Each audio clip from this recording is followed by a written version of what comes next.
you writing your CV and want to avoid mistakes that will stop you from getting job interviews? You've come to the right place, because in today's video, I'm going to share with you the key things to avoid doing while writing your CV. Watch this video to the end to learn the 7 most common mistakes I've seen people make. Hi, welcome to this channel. My name is Joy Randolph and I'm a branding consultant, and I help women become experts and leaders in the field they care about most. On this channel, I share so many tips and strategies on how you can get your next job. If you want to watch videos like this, come and join me and subscribe. The fact that you watch this video tells me that you are writing your CV and you need a job. And it's also possible that even though you have written your CV in the past, you haven't been able to get multiple interviews very easily. It might even be the opposite, and maybe you have been getting no interviews or very few interviews for weeks, months, or for a long period of time. Now, we don't have enough time to go into everything in this video, otherwise this would be a super long video. But if you want to learn what you need to do differently to get your job, I've also got a free training that you can do that gives you the kind of the key steps that you need to take to get your next job. But for now, let's get right into this. Well, in this video, I'm going to share with you the common mistakes I've seen people make that actually stop them from getting multiple interviews. One of the common concerns that I hear people make is that the reason why I'm not getting the job is because I don't have enough experience. Now, I invite you to consider that maybe the reason why you haven't been able to get multiple interviews isn't because you don't have enough experience. Actually, I have a separate video on how to get a job without enough experience. If you want to watch this video, just click on the link. And instead of it being about your experience, it's actually to do with the way that you're writing your CV. The reality is that your CV is essentially your way of communicating. And if you're absolutely amazing at communicating why you are the right fit for the job, regardless of how much experience you have, then you have a much better chance of being able to land multiple interviews.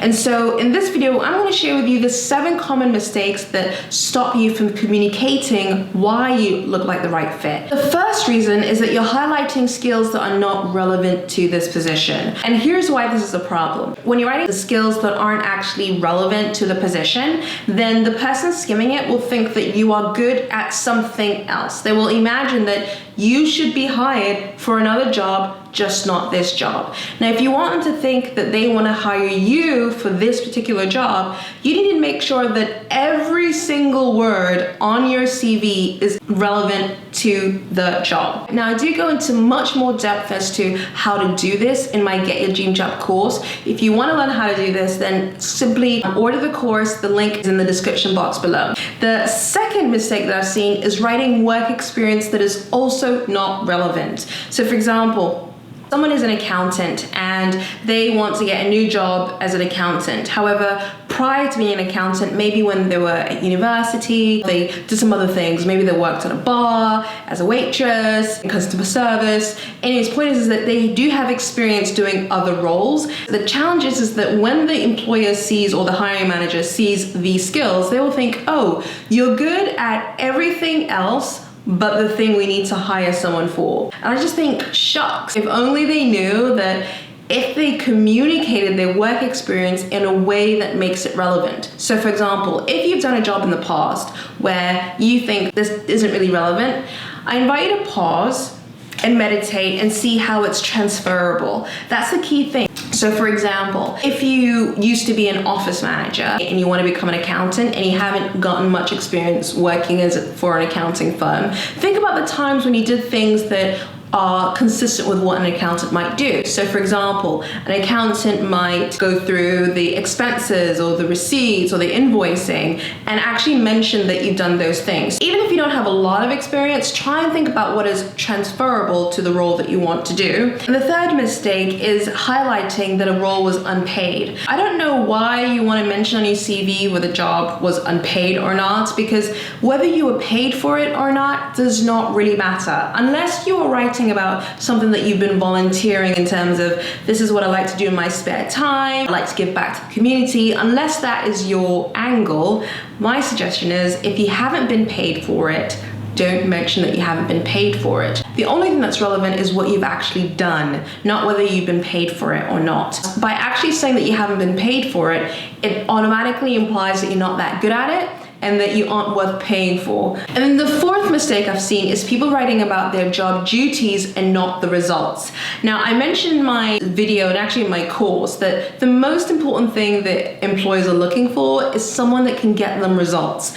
They don't want someone who is just gonna clock in and clock out and do the minimal work to get the job done. They want to know that if they hire you, you're going to be a great return on investment. And I know you think that I don't know you because you're watching this on YouTube and you're behind your laptop, but I know that you can make a real impact at whatever company that you work at. And so the easiest way to communicate that on your CV is to talk about results. So think about measurable results. I actually have a separate video as well on this called How to Write a Standout CV. If you want to watch that video, then click that video. And the fifth mistake that I've seen is writing soft skills. I've seen so many people say things like, I am hardworking, I am diligent. This is lovely, like great. It's amazing that you're a team player. It's amazing that you are a lovely person. It's amazing that you're friendly. I mean, I love friendly people, but frankly, if I was hiring someone and when a hiring manager's hiring someone, they're not looking necessarily for someone that is friendly or hardworking, whatever. Now, obviously they do want someone with those characteristics,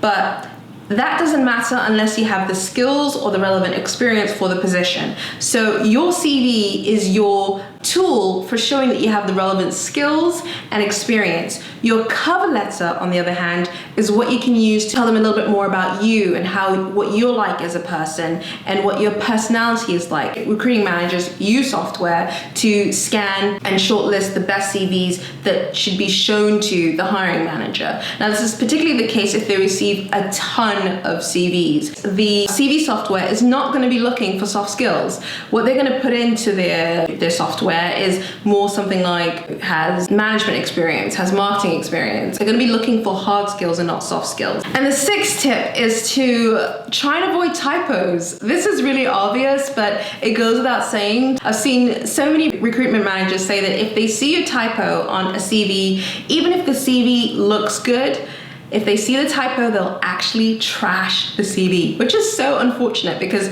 I'm pretty sure that the person who's trashing the CV has written emails with typos, and yet with the CV, that people seem to be so much less forgiving, which is so frustrating and unfair. However, it is a key thing. If you try and get rid of your typos, then that's really helpful. One thing that I love to use for checking things is Grammarly. You can also obviously use Word and all that sort of stuff. And another thing to do is to ask a friend to look over it with some fresh eyes. And if you haven't asked a friend before you send the CV, sleep over it, wake up in the morning and reread your CV with fresh eyes so you can spot any spelling or grammar mistakes. And last but not least, another common mistake is to have an unprofessional email address. So if you're one of those people that has one of those funny email addresses, I'll give you a little secret. My email address used to be, actually it still is.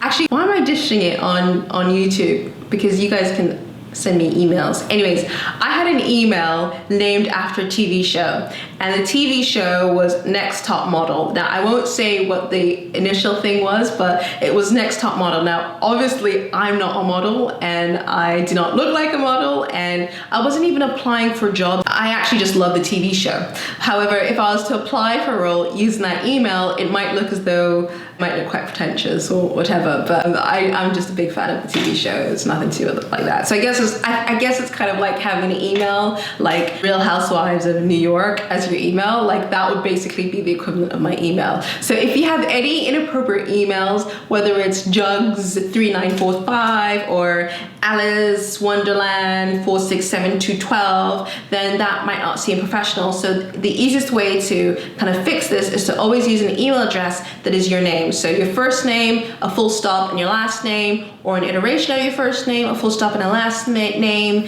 and then at gmail.com or whatever. That is it. That was a lot. I am exhausted. Anyways, I hope you found that useful. If you want to know how to get your next job and you want to increase the chance of you getting multiple interviews and you want to get a job offer and you want to increase your salary up to 40%, then I totally recommend you order my Get Your Dream Job course. The link is in the description box below. And if you're new to my channel and you're not ready to do that, then you can also try the free version. I would love to know if there's been any common mistakes that you've been making. Leave a comment in the comment box below. Anyways, thanks so much for watching this video, and I shall see you again next week. All right, bye.